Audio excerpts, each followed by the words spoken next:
नमस्कार बच्चों, कैसे हो बच्चों। कक्षा 10 का प्रथम मूल्यांकन प्रपत्र है जो हम हल करने जा रहे हैं। ये हिंदी विषय का फर्स्ट टेस्ट है। टोटल 20 अंकों का है। सभी प्रश्न करने अनिवार्य हैं। प्रत्येक प्रश्न का 1 अंक है और आपको इसे सावधानी पूर्वक हल करके अपने कक्षा अध्यापक को दे देना है। तो हम इसको हल करना शुरू करते हैं। उससे पहले बच्चों वीडियो को लाइक करें और आप चैनल को भी सब्सक्राइब कर दो तथा घंटे वाला बटन भी दबा डालो, जिससे आपको हर वीडियो की सूचना मिल जाए। और अपने अन्य साथी जो 10वीं कक्षा में पढ़ते हैं उनको भी भेज दो ताकि वो भी इनको अच्छे ढंग से समझ पाए। तो बच्चों शुरू करते हैं अपने। ये लो बच्चों, महाकवि तुलसीदास का जन्म हुआ। महाकवि तुलसीदास का जन्म हुआ था। तो बच्चों महाकवि तुलसीदास के जन्म की बात करते हैं तो ये है 1532।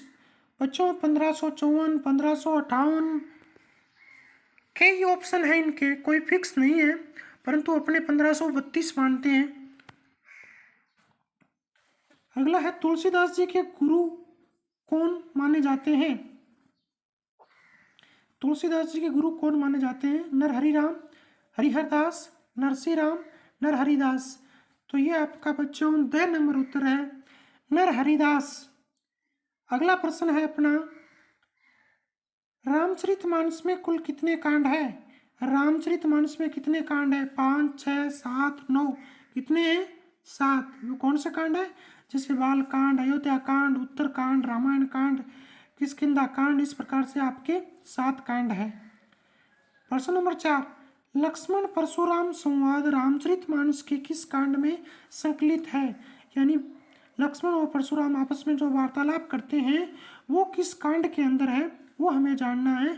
तो वो है आपका बालकांड। बच्चों कौन सा कांड है? बालकांड। यानी चौथे का उत्तर है तय। किष्किंधा कांड तो वो सुग्रीव मिलन वाला है। सुंदर कांड लंका वाला है। अरण्य कांड भगवान श्री राम वनवास जाते हैं वो है। और बालकांड के अंदर लक्ष्मण परशुराम का संवाद है।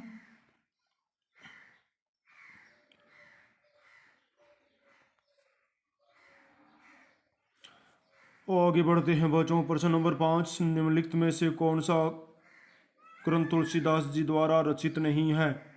ग्रंथ नहीं है, ये ग्रंथ है बच्चों कि इनमें से कौन सा ग्रंथ है वो तुलसीदास जी ने रचना नहीं की?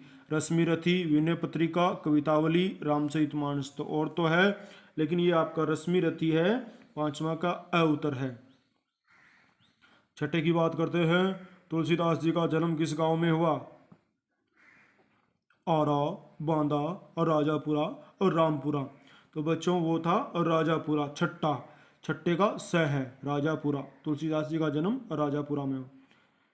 प्रश्न नंबर 7, धनुष यज्ञ किसके द्वारा आयोजित किया गया था? धनुष यज्ञ किसके द्वारा आयोजित किया गया था? राजा जनक, राजा दशरथ, परशुराम, सदानंद। तो बच्चों राजा जनक यानी सीता के पिता थे राजा जनक, जिन्होंने सीता के विवाह के उपलक्ष्य में यह धनुष यज्ञ किया गया था पहले। और राजा दशरथ भगवान राम के पिता थे और परशुराम जी जो ब्राह्मण थे और भगवान विष्णु के अवतार थे। और सदानंद जी है वो राजा जनक के और सीता के गुरु थे। तो बच्चों धनुष यज्ञ का उत्तर है आपका 7वें का अ। 8वें प्रश्न की बात करते हैं, धनुष यज्ञ में किन मुनि विशेष के समझाने पर परशुराम का क्रोध शांत हुआ? यानी उस यज्ञ के दौरान एक ऋषि जो परशुराम जी को समझाते हैं, वाल्मीकि, विश्वामित्र, तुलसीदास, वशिष्ठ। तो आपको 8वें का उत्तर बताना है, वाल्मीकि थे या विश्वामित्र। वाल्मीकि तो वहाँ थे ही नहीं, विश्वामित्र जी वहाँ पर थे। तुलसीदास जी नहीं थे और वशिष्ठ जी नहीं थे, केवल विश्वामित्र जी ही थे। जब धनुष भंग हुआ था उस वक्त वहाँ पर विश्वामित्र जी ही थे, दूसरे सदानंद जी थे जो सीता के जनक के राजगुरु थे। प्रश्न नंबर 9 की बात करते हैं। प्रश्न नंबर 9, मृगुकुल केतु शब्द पाठ में किसके लिए प्रयुक्त हुआ है? प्रश्न नंबर 9, मृगुकुल केतु किसके लिए प्रयुक्त में हुआ है? तो बच्चों वो आपके हुआ है परशुराम के लिए। किसके लिए? परशुराम के लिए। सुनहु राम जही शिव धनु तोरा, सम सो रिपु मोरा, रेगिस्तान की पूर्ति करे। सहस भाऊ बाली रावण ताड़का, यानी आपको 10वें का उत्तर बताना है तो बच्चों वो था सहस बाहु, 10वें का अ। आगे बढ़ते हैं प्रश्न नंबर 11 की तरफ। प्रश्न नंबर 11 क्या है? लक्ष्मण परशुराम संवाद किस भाषा में लिखित है? ब्रज, अवधि, संस्कृत, प्राकृत। तो आपका है अवधी भाषा। कौन सी भाषा? अवधी भाषा। रामचरितमानस है वो अवधी भाषा में लिखा गया है तुलसीदास जी के द्वारा। भृगु कुल केतु शब्द में कौन सा अलंकार मुख्यतः प्रयुक्त है? दीपक, उत्प्रेक्षा, अभुनति, उपमा। तो आपके 12वें प्रश्न का उत्तर क्या है? उपमा। भृगुकुल केतु उपमा अलंकार। आगे बढ़ते हैं। लक्ष्मण परशुराम संवाद में मुख्य रस है श्रृंगार, विप्रलभ, रौद्र, विभत्स।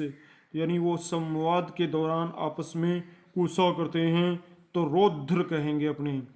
13वें का उत्तर है स। प्रश्न नंबर 14, भुज बल भूमि भूप बिनु किन्हीं पंक्ति में अलंकार है? तो बच्चों भय भय भय का बार बार प्रयोग हुआ है, एक ही वर्ण की पुनरावृत्ति होती है और वो होता है आपका अनुप्रास अलंकार। तो आपका उत्तर है अ 14वें का। आगे बढ़ते हैं प्रश्न नंबर 15 की ओर। क्षत्रिय कुलद्रोही शब्द किसका? क्षत्रिय कुलद्रोही शब्द किसका विशेषण है?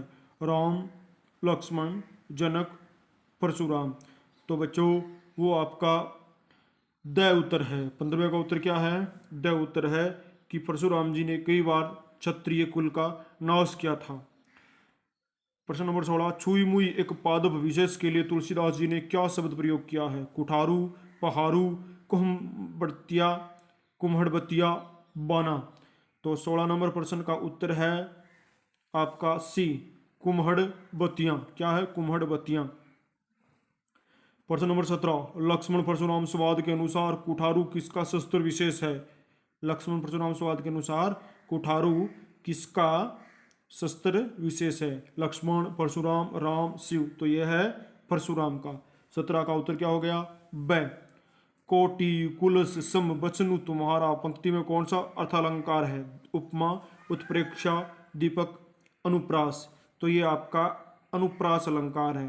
द, कोटि, कुलस पंक्ति में कौन सा अलंकार है? अनुप्रास है। 18वें का द। अब बात करते हैं 19 नंबर प्रश्न की। 19 नंबर प्रश्न आ गया है। लक्ष्मण परशुराम संवाद में मुख्यतः शैली प्रयुक्त है? विवेचनात्मक, वर्णनात्मक, चित्रात्मक, व्यंग्यात्मक। तो 19वें का उत्तर है वर्णनात्मक। लक्ष्मण परशुराम संवाद में मुख्यतः शैली प्रयुक्त है वर्णनात्मक।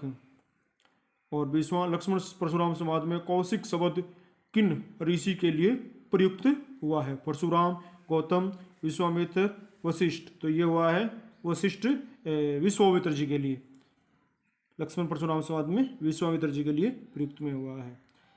तो प्यारे विद्यार्थियों, ये आपकी हिंदी की जो प्रथम मूल्यांकन प्रपत्र है, पहला टेस्ट है वो पूरा हो गया। वीडियो को बच्चों लाइक करें, चैनल को सब्सक्राइब करें, घंटे का निशान दबा दें, अन्य साथियों को शेयर कर दें।